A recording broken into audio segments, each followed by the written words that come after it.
지금 이 순간을 살아라. 10장 내맡김의 지혜. 인간관계에서의 내맡김. 질문. 나를 이용하고 속이고 지배하기를 원하는 사람들에 대해서는 어떻게 해야 합니까? 그들에게도 내맡겨야 하나요? 그들은 존재로부터 단절되어 있으므로 무의식적으로 당신에게서 에너지와 힘을 얻으려고 할 것입니다. 무의식적인 사람만이 다른 사람들을 이용하거나 기만할 수 있는 것이 사실이고, 무의식적인 사람만이 이용당하고 속아 넘어가는 것도 역시 사실입니다. 당신이 다른 사람들의 무의식적인 행동에 저항하고 맞서 싸운다면 당신 자신도 무의식적인 사람이 됩니다. 내맡김은 무의식적인 사람들에게 이용당하도록 허락하라는 의미가 아닙니다. 전혀 그렇지 않습니다. 완전한 내면의 무저항 상태에 있으면서 동시에 누군가에게 분명하게 아니다라고 딱 잘라 거절할 수 있습니다.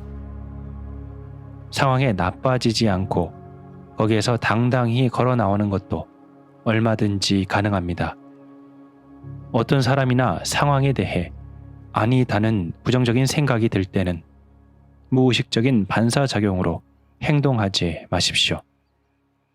그 순간 무엇이 옳고 그른지를 분명히 알아차리고 통찰력을 갖고 행동하십시오. 아무런 저항이 개입되지 않는 아니다. 질 높은 아니다. 모든 부정성에서 벗어나 더 이상 고통을 만들지 않는 아니다가 되게 하십시오. 질문. 나는 직장에서 불편한 상황에 처해 있습니다. 내맡기려고 했지만 불가능합니다. 큰 저항이 계속 생겨납니다. 내맡길 수 없다면 즉시 행동하십시오. 털어놓고 이야기를 하거나 상황을 변화시킬 수 있는 조치를 취하십시오. 그렇지 않으면 거기에서 벗어나십시오. 당신 자신의 삶에 책임을 지십시오. 당신의 아름답고 찬란한 내면의 존재와 이 지구를 부정적 감정으로 오염시키지 마십시오. 당신 내면의 거주지를 어떤 식으로든 불행하게 만들지 마십시오. 당신이 행동을 취할 수 없다면, 예를 들어 당신이 감옥에 갇혀 있다면 당신에게는 두 가지 선택이 있을 뿐입니다. 저항을 하거나 온전히 내맡기거나 두 갈래의 길이 있을 뿐입니다. 외부 조건에 얽매일 것인가? 내면의 자유를 구가할 것인가? 고통을 당할 것인가? 내면의 평화를 누릴 것인가? 질문. 내맡김 역시 폭력에 대한 무저항과 마찬가지로 생활 속에서 외부적 행위로 실천되어야 하는 건가요? 아니면 우리의 내면적인 삶에만 관계된 건가요? 당신은 오직 내면에 대해서만 관심을 가질 필요가 있습니다. 그것이 우선입니다. 그러면 당신의 외부적인 삶의 행위나 인간관계도 변화될 것입니다. 당신의 인간관계는 내맡김에 의해 깊이 변화될 것입니다. 당신이 지금 있는 그대로를 받아들이지 않는다는 것은 다른 사람들을 있는 그대로 받아들이지 못한다는 의미이기도 합니다. 다른 사람에 대해 판단하고 비판하고 정의를 내리고 거부하고 그들을 변화시키려 하고 있는 것입니다. 지금을 미래의 목적을 위한 수단으로 만드는 짓을 계속한다면 당신이 만나거나 관련된 모든 사람들도 결국 목적을 위한 수단이 되어버립니다. 그러면 인간관계와 당신이 대하는 인간 존재는 늘 2차적인 것이 되거나 전혀 중요하지 않게 되어버릴 것입니다. 물질적인 이득이나 권력, 육체적 쾌락 혹은 에고의 만족 등 관계를 통해 얻을 수 있는 것이 존재 자체보다 우선적이 되어버리는 것입니다. 내맡김이 인간관계에 어떤 식으로 영향을 주는지 살펴보죠. 당신이 배우자나 가까운 누군가와 다투거나 갈등을 겪는 상황이라면 상대방이 당신을 공격할 때 당신 자신이 얼마나 방어적이 되는지를 지켜보십시오. 다른 사람의 입장을 공격할 때는 당신 자신이 얼마나 공격적이 되는지를 느껴보십시오. 당신 자신의 관점과 의견을 얼마나 고집하는지 지켜보십시오. 당신이 옳고 상대방이 그르다는 주장의 뒤안에 도사리고 있는 정신적, 감정적 에너지를 느끼십시오. 이것은 에고의 마음 에너지입니다. 그 에너지를 인정하고 최대한 충분히 느끼면서 의식하십시오. 그러면 어느 날 말다툼이 한창일 때 당신은 갑자기 아무런 반응도 하지 않기로 결정하고 그냥 무슨 일이 일어나는지 지켜보기만 하고 있을 것입니다. 그것이 내맡김입니다.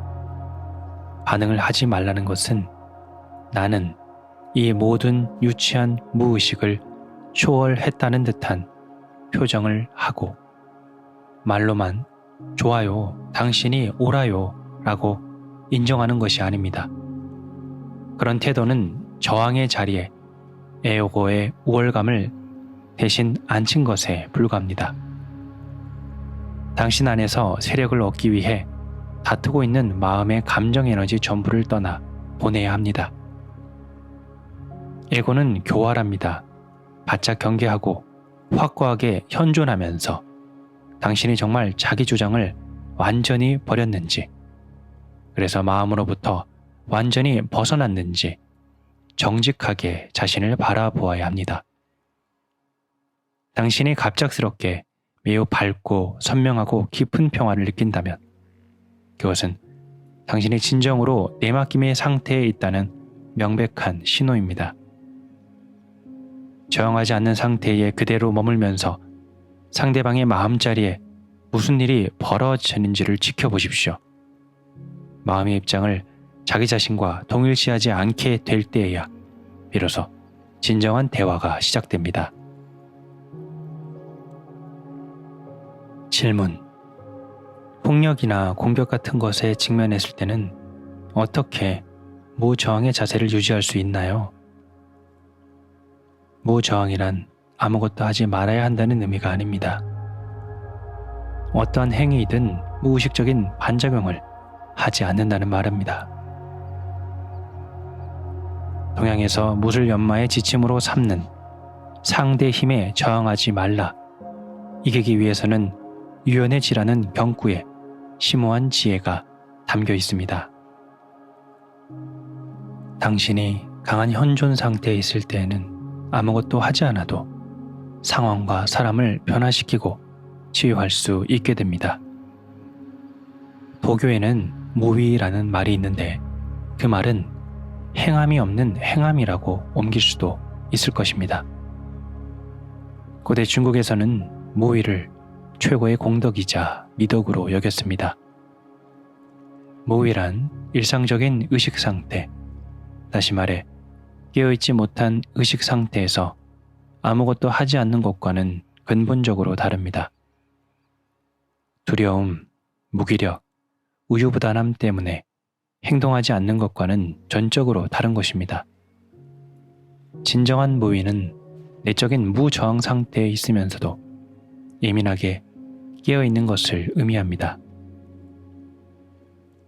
어떤 행위가 요구된다면 당신은 마음이 부리는 대로 반응하지 않고 의식적인 현존 상태에서 그 상황에 대응할 수 있을 것입니다. 그런 상태에서 당신의 마음은 모든 개념으로부터 심지어는 비폭력이라는 개념으로부터도 진실로 자유롭습니다. 그러니 어떤 행동이 나올지는 아무도 예측할 수 없습니다. 에고는 저항을 하면서 그것이 당신의 힘이라고 믿습니다. 사실 저항은 진정한 힘의 유일한 근원인 존재로부터 당신을 차단합니다.